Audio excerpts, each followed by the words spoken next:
Assalamualaikum warahmatullahi wabarakatuh. Saya Faikoh Subki. Saya adalah Kepala Madrasah Aliyah El Bayan sekaligus owner dari Laksana Komputer Majenang.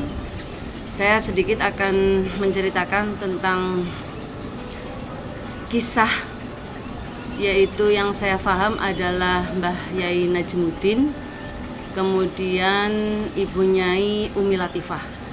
Karena untuk Mbah Syuhud maupun Punya Hindun saya tidak menangi, jadi paling juga sekilas tentang Mbah Yai Najmuddin dan juga tentang Ibu Nyai Umi Latifah. Tentang Bu Nyai Umi Latifah, yang saya tahu beliau adalah sosok yang sangat tegas sekali dan juga cerdas. Beliau juga sekaligus sebagai pendiri adanya program tahfidz di Pondok Pesantren El Bayan. Beliau amat sangat mensupport santri-santrinya untuk bisa menjadi seorang penghafal Al-Quran. Dan memang ketegasan beliau dalam mendidik santri-santrinya amat sangat dirasakan oleh santri-santrinya yang sekarang sudah menyebar di seluruh Kabupaten Cilacap atau mungkin malah di luar Kabupaten Cilacap. Saya selaku keponakannya yang paling tua, saya juga ngaji kepada beliau, yaitu untuk juz amma, juga binadornya. Dalam penyampaian pengajarannya, beliau sangat fasih sekali. Yang saya ingat waktu itu adalah pada saat ayat yang memang harus ada tajwid yang didobel begitu. Kalau memang belum benar-benar benar dalam pelafalannya, maka beliau tidak akan pindah.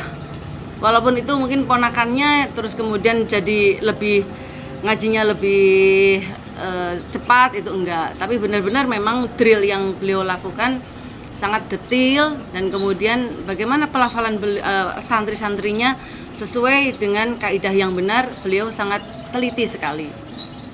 Sosok Ibu Nyai Umi Latifah juga sosok yang berani menjadi seorang pengkritik. Beberapa kali yang beliau mungkin rasakan tidak pas pada saat di pondok dalam proses pembelajaran, maka beliau akan tidak segan-segan melakukan sebuah autokritik, baik kepada ayahnya ataupun kepada suaminya dan kepada siapapun. Beliau tidak takut untuk memberikan kritik ataupun kontribusi yang memang itu sangat membangun. Dan sebagai bentuk rasa sayang saya kepada beliau, maka musola yang ada di MA El Bayan saya beri nama yaitu Musola Umi Latifah. Saya harapkan dari MA El Bayan juga akan ada yaitu santri-santri juga siswa-siswa yang memang tertarik untuk menjadi penghafal Al-Quran. Dan alhamdulillahirabbil alamin, saat ini sudah banyak sekali, kurang lebih dari 25 siswa MA El Bayan yang sedang menghafalkan Al-Quran dan dibimbing oleh Ibu Nyai Anti Azizah. Mudah-mudahan berkah. Untuk sosok berikutnya yaitu Ibu Nyai Fatimah.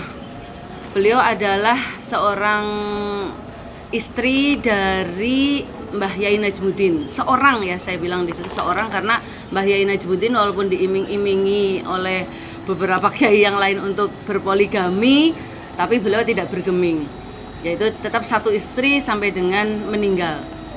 Dan Ibu Nyai Fatimah ini menjadi sosok teladan bagi saya karena menjadi seorang istri yang amat sangat penurut dan mengabdi kepada suaminya.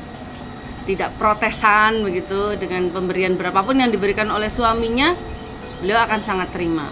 Dan benar-benar bisa mengawal Mbah Yai Najmuddin itu dari mulai masa santri yang sedikit, kemudian masih gubugan, kondisi yang sangat memprihatinkan, kemudian sengsara bersama, itu beliau seiring sejalan dengan Mbah Yai, sangat setia sekali. Dan untuk mengenang beliau, saya juga memberi nama aula yang ada di MA El Bayan, yaitu Ibu Fatimah, Ibu Nyai Fatimah.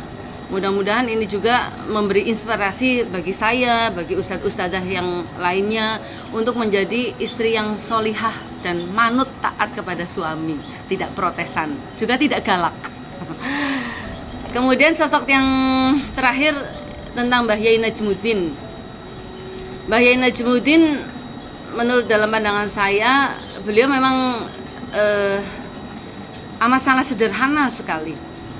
Saking sederhananya, ada satu kisah yaitu ketika Mbah Yai Najmuddin itu naik andong bersama wali santri begitu, wali santri itu yang bareng-bareng satu andong dengan Mbah Yai Najmuddin tidak tahu kalau itu adalah Kiai Elbayan. Nah, akhirnya ketika terjadi dialog di andong itu mungkin kalau bahasa Majenangnya itu dokar ya, dokar atau delman, terjadi dialog. Di situ Mbah Yai sangat sangat humanis sekali, sangat ya deso lah mungkin ya, sehingga dikiranya itu mungkin hanya penduduk atau orang benda biasa, bukan sosok kiai besar, ulama besar di Kabupaten Cilacap yang punya Elbayan. Nah, begitu turun dari andong itu Mbah Yai kan turunnya kalau sekarang mungkin di pagar pintu mau masuk ke Pondok Putra ya, di situ yang tamunya turun di situ, sementara Mbah Yai itu agak sedikit ke selatan ya, kemudian turun di depan dalam. Nah, begitu tamunya kemudian mau sowan kiainya, nah ternyata yang membukakan pintu itu adalah Mbah Yai Najmuddin yang tadi bareng-bareng satu andong di situ. Jadi ini juga patut dicontoh bahwa seorang kiai itu tidak harus menunjukkan sorbannya, kekiaiannya dan lain sebagainya. Jadi dengan penghormatan seseorang itu bukan karena faktor dari mungkin baju yang bagus atau dari sorban, gamis dan jubah dan lain sebagainya, tapi kemudian kata-katanya mencaci, memaki dan tidak ngayomi juga tidak akan menjadi dihormati oleh orang lain. Kemudian Mbah Yai itu amat sangat tipe pengabdi terhadap ilmu yang luar biasa. Beliau mengajar dari mulai pagi habis subuh sampai dengan mungkin jam 11 malam, jam 12 malam. Beliau lakukan dengan sangat ikhlas, dan kalau saya boleh bicara di sini, sangat jarang sosok yang benar-benar seperti beliau. Tidak kenal lelah, tidak kenal capek, nguwongke, memanusiakan orang lain, dan sangat amat eman atau sayang terhadap santri-santrinya. Coba kalau kita sekarang mulai jam mengajar saja itu sudah harus dihitung 40 jam atau 45 jam, harusnya dapat sekian, kemudian kok dapatnya lebih sedikit, maka itu akan protes kan begitu. Terus kemudian tidak ada pencairan dana, mungkin dana sertifikasi atau apa. Bagaimana kita nguber yang namanya finansial agar capek kita itu terbayarkan dengan yang namanya rupiah. Tapi kalau Mbah Yai itu sosok yang amat sangat sederhana sekali. Dari sisi ma'isyahnya atau dari sisi keuangannya juga sangat sederhana. Dan Abah itu pernah cerita waktu beliau mondok di Tebu Ireng, itu Abah itu dari santri-santri yang lain itu paling sering telat ataupun paling sering tidak terima wesel. Dan Abah menyadari betul bahwa memang kondisi keuangan seorang kiai memang tidak bisa disamakan dengan seorang pengusaha ataupun yang lainnya. Kemudian yang saya ingat-ingat, Mbah Yai juga sangat eman terhadap cucu-cucunya.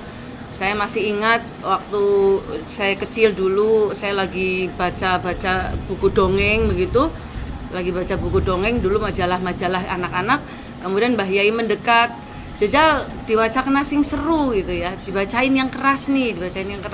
Akhirnya saya dongengin tuh buat Mbah Yai dari majalah-majalah anak-anak waktu itu, dan Mbah Yai bener-bener sambil dengerin, menikmati gitu.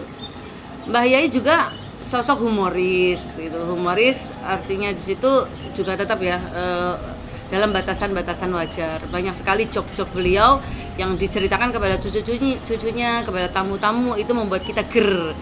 Jadi smile face lah, wajahnya benar-benar adem, ayem, dan banyak memberikan guyonan-guyonan. Itu mungkin yang bisa saya sampaikan tentang beberapa pendiri Elbayan, dan saya sangat berharap sekali bahwa dzurriyyah Mbah Yai semuanya dalam kondisi yang sangat amat rukun, saling menjaga, kemudian saling bisa membantu, dan saling menyayangi serta saling menghormati. Mudah-mudahan Mbah Yai, kemudian Mbah Nyai, kemudian Umi Latifah, Mbah Syuhud, Kakung Putri, dan seluruh pendiri-pendiri El Bayan, mudah-mudahan diterima semua amal-amalnya oleh Allah Subhanahu wa taala, menjadi ahli surga, kemudian penerus-penerusnya juga bisa mengembangkan El Bayan, pondoknya maupun pendidikan formalnya menjadi lebih sukses lagi, lebih berkembang lagi. Terima kasih, mohon maaf apabila banyak sekali kekeliruan dan juga kesalahan. Wassalamualaikum warahmatullahi wabarakatuh.